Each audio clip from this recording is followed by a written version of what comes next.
আজকে তোমাদের সাথে শেয়ার করছি রাতে রুটি বা পরোটার সাথে খাওয়ার জন্য পনিরের একটা একদম অন্যরকম রেসিপি, যেটা খুবই কম উপকরণ ও কম সময়ে রেডি হয়ে যাবে। চট করে রেসিপিটা দেখে নেওয়া যাক। প্রথমে নিয়েছি 200 গ্রাম পনির, আর পনিরটাকে গুঁড়ো করে নিয়েছি। আর নিয়েছি ছোট করে কাটা ক্যাপসিকাম, পেঁয়াজ, টমেটো এবং লঙ্কা কুচি।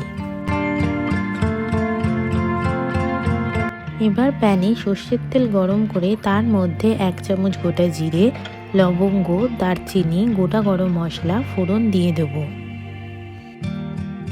এবার দিয়ে দেব কাঁচা লঙ্কা কুচি, 1 চামচ আদা বাটা, 1 চামচ রসুন বাটা এবং টমেটো কুচি।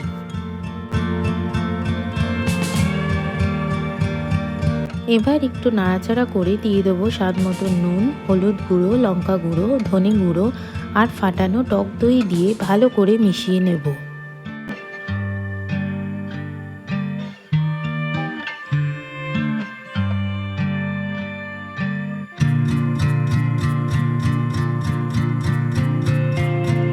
এবার পেঁয়াজ কুচি আর ক্যাপসিকাম কুচিটা দিয়ে দেব।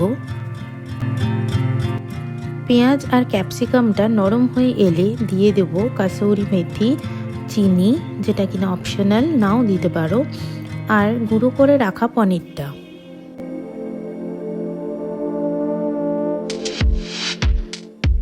তারপর সব কিছু ভালো করে মিশিয়ে পরিমাণ মতন জল দিয়ে একটু হালকা করে গ্রেভি করে নেব।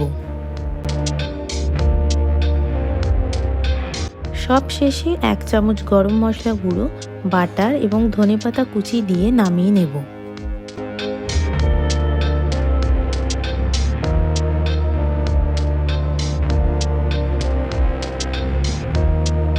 তৈরি ইয়াম্মি পনিরের রেসিপি।